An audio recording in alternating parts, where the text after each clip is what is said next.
योग health and physical education standard 10 chapter number 5 infection and non infection diseases यानी कि चेपी और बिन चेपी रोग।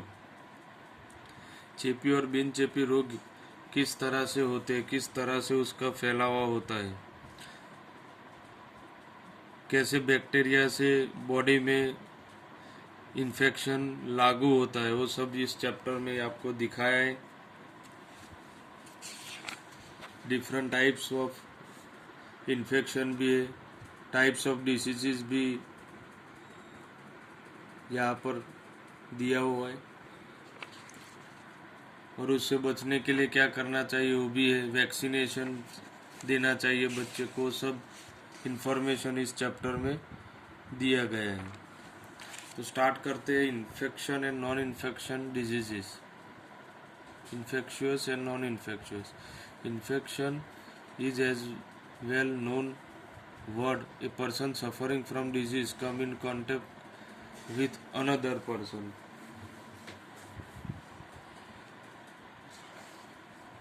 who becomes a prey of that disease. यानी infection किस तरह से होता है, तो जो पर्सन इन्फेक्टेड था, जो डिजीज जो बीमार था, उसके कांटेक्ट में दूसरा कोई आता है तो उसे इन्फेक्शन हो जाता है।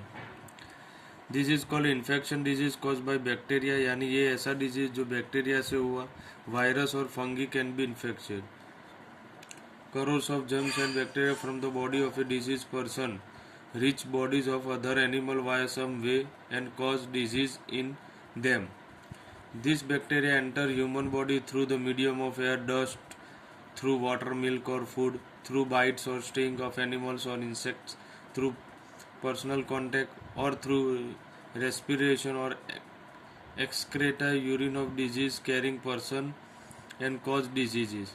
When a disease is spread through bacteria from one animal to other animal, we call that disease as infection disease. यानी कि डिसीजेस काफ़ी तरीके से फैल सकता है। जो हवा में होता है, डस्ट से हो सकता है, मिल्क, फूड से हो सकता है, आप कोई एनिमल्स से के कांटेक्ट में आते हो तो उससे भी हो सकता है। ये सब सारे इन्फेक्टेड डिजीजेस है और काफ़ी सारे बैक्टीरिया एयर में होते हैं जो आपको कांटेक्ट में आने से आपको इन्फेक्टेड हो जाते हो। Tuberculosis of lungs, jaundice, cholera, typhoid, whooping cough, diphtheria, influenza, pneumonia, chicken pox, leprosy, AIDS, guinea worm, dysentery etcetera infected disease. ये सब सारे इन्फेक्शन डिजीजेस है। उसमें पहला जम्स एंड जम्स के जंतु और जंतुवाहक, यानी जो जम्स से आपके बॉडी में किस तरह से एंटर होता है और किस तरह से आपको इन्फेक्टेड करता है, और वो यहाँ पर दिया गया। आपकी बॉडी में आने से आपको मलेरिया होता है, प्लेग हो सकता है, कॉलेरा है।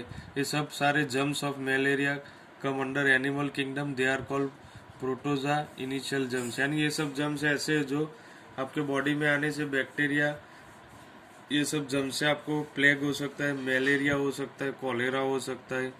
Bacteria of disease enter the human body through following veg, यानी किस तरह से आपके बॉडी में बैक्टीरिया एंटर होता है, थ्रू एयर, हवा से आप बाहर जाते हो, कोई इन्फेक्शन वाली हवा होती है, जैसे कि अभी कोरोना था जो है हवा में होता था, तो आप बाहर खुले हवा लेते हो तो भी आपका बॉडी इन्फेक्टेड हो सकता है। यानी through air, through diet, food और वाटर और मिल्क, यानी आप कुछ ऐसा बैक्टीरिया वाला खाना खा लेते हो, फूड खा लेते हो, पानी में भी होता है। थ्रू डायरेक्ट कांटेक्ट, आप किसी इंसान के डायरेक्ट कांटेक्ट में आते हो तो भी हो सकता है। थ्रू एनिमल एंड इंसेक्ट, यानी आप कोई एनिमल या इंसेक्ट्स के कांटेक्ट में आते हो, मॉस्किटो से, ऐसा कुछ है तो भी आपको इन्फेक्शन हो सकता है। थ्रू रबिंग ऑफ स्किन, यानी चामड़ी के घाव मार्फत, यानी आपको कुछ लगा है या ऐसा कुछ है, आप रबिंग करते हो अपनी स्किन पर तो भी आपको बैक्टीरियल डिसीजेज हो सकता है। थ्रू ऑर्गन ऑफ जनरेशन, उससे भी आपको हो सकता है। ये सारा। और एक टाइप है डिजीज होल्डर, यानी थ्रू डिजीज होल्डर यानी रोग वाहक से भी हो सकता है।